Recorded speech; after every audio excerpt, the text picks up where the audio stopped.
I'm Tommy Smith. And I'm Liam Calicott. And this is MHN.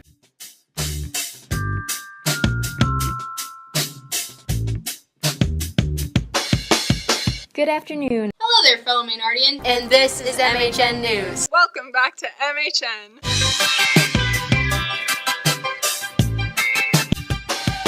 Welcome to Pam's Corner. Hype City, let's go. Yeah, what it do, YouTube? With your college football update. And this is Brazzy Time. Welcome back to sports. This week's photo was captured by... Welcome back to Fashion Mania. Reporting from the Red Sox game. And welcome to Top of the Hill. Welcome to Photo of the Week. The football team felt. This was episode 4 of Simple Cooking.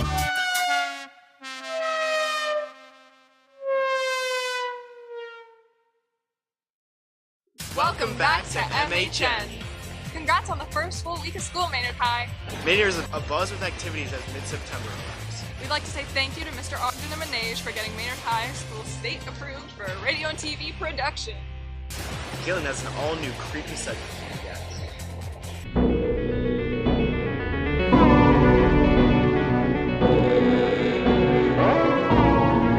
Hello, ghouls and gremlins. My name is Caitlin, and I have the honor of being your resident Scream Queen and haunted host for our all-new segment, Fright Night. On this little show within a show, I get to talk about all things creepy and crawly, dark and deadly. I'll be keeping up with the latest on horror news, but don't worry, if there's a movie you haven't seen yet, I'll keep this spoiler-free. I'm here to help everyone escape. At the end of each segment, I'll pick a horror movie that I think is worth the watch that will be available on Netflix so you guys can check it out. It can be really hard to navigate the murky waters of the internet to figure out what's a good horror movie and what should be left in the basement along with the Necronomicon from The Evil Dead. So, I do this so you don't have to. My flicks pick for this week is called The Strangers. It's dark, gritty, and insanely creepy. Ever get freaked out that you might not actually be alone in your kitchen at night? This movie is like that. So that's all the time we have for today. Let's wrap the day up with our first horror pro tip. Pro tip, stay inside a circle of salt and ghosts can't get you. Salt is pure and delicious. Back to the studio. Tyler says the system for grades will be available for access on October 1st. Now to Tommy with an all-new photo of the week. Welcome to Photo of the Week. I'm Tommy Smith, your host, and Timmy Lawton's on camera. We're here to bring you all the best photos of Maynard High School once again.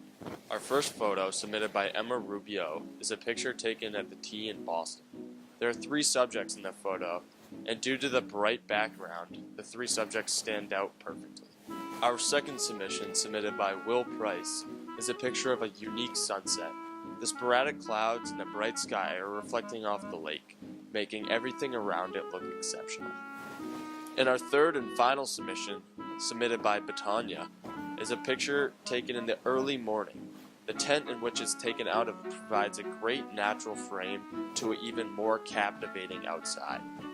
Thank you for tuning in to Photo of the Week. Please submit your photos, and now back to the studio. And now to Cam with Hype City. Double-digit thousands.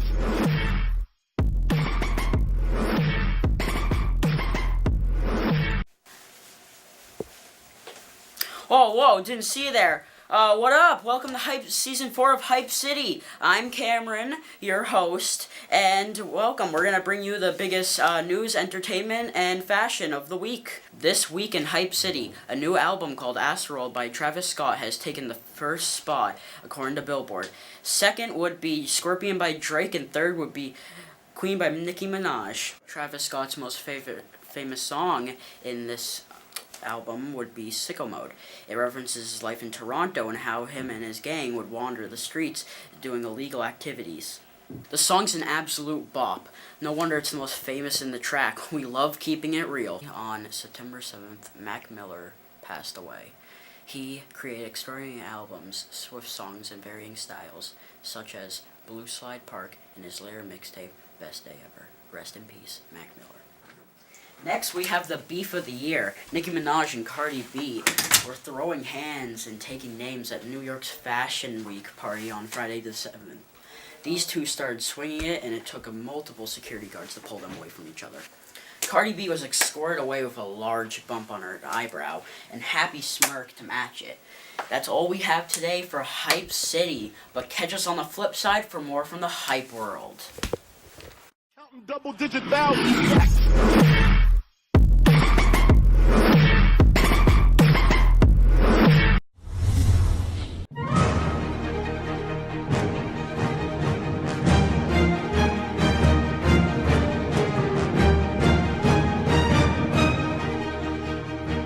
Welcome back to Top of the Hill.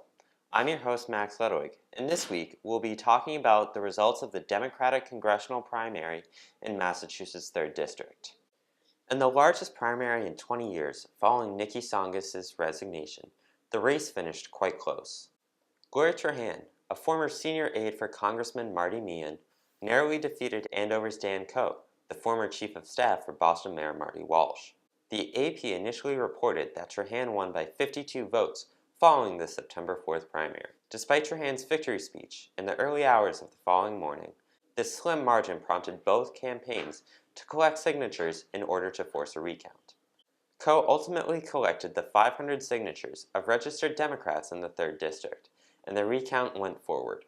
According to the Concord Journal, quote, both candidates emphasized their desire for the recount process to move as quickly and as smoothly as possible to ensure the winner had the time and resources to campaign for the general election in November. Trahan's victory was made official Monday afternoon, as she won by 145 votes, as proclaimed by the Secretary of State's office, a slim margin of just over 0.1%. Prior to the Secretary of State's announcement, Dan Coe conceded in an email to his supporters which stated, quote, out of 89,000 votes, it looks like we fell short by just about 0.1%. There's no use in getting upset about the close margin. We can't afford to. It's time for us to unite behind Gloria Trahan and be sure this seat stays Democratic. She will face Rick Green of Pepperell and independent Mike Mullen from Maynard on November 6th, when the Democrats look to take back at least one House of Congress. Join us next week as we sit down with Mike Mullen and discuss the race along with the state of American politics. I'm Max Ludwig, and that was Top of the Hill. Nate Swanson has a new segment for us, Boston Sports. What up, I'm Nate, and this is Boston Sports. In Red Sox news, the Sox have been able to win most of their recent games, including their series against the New York Mets and the Toronto Blue Jays. They also have a very good roster, including their starting pitcher, the AL Cy Young Award candidate and 7-time All-Star, Chris Sale. Their starting right fielder, 3-time All-Star and 2-time Gold Glove Award winner Mookie Betts, and their designated hitter, JD Martinez. In Pats news, the Patriots have made a move for troubled wide receiver Josh Gordon in the recent weeks. The troubled receiver hasn't had any problems on the field, but mostly off the field. In the 2013 season, Gordon had a spectacular season, despite being suspended for the first 2 games due to violating the NFL's substance abuse policy. He bounced back amazingly and became the first player to record 2 back-to-back 200-yard receiving games in Week 12 and in Week 13. He was named one of the 2 best wide receivers for that year. For the next 3 years, he didn't play at all, not one game due to failing drug tests and getting arrested. Last year, he was reinstated by the NFL. He was pretty good in the couple of games, considering who he was playing for, the 0-16 Cleveland Browns. In other Boston news, the Bruins will start their season on October 3rd against the Washington Capitals in Washington. They have some hype surrounding them this year as they enter the 2018-19 season. And they do have a very good roster, including forwards David Pastrnak, Patrice Bergeron, Brad Marchand, a young defensive core with Charlie McAvoy and Jake DeBrusk at forward. And back to the studio. And now for MHN Life Hacks. You can make a Spotify playlist set for the exact amount of time that you have to get ready in the morning. Go from more slower songs to more energetic songs. So that way you know exactly how long you have and exactly how long it takes you to get ready.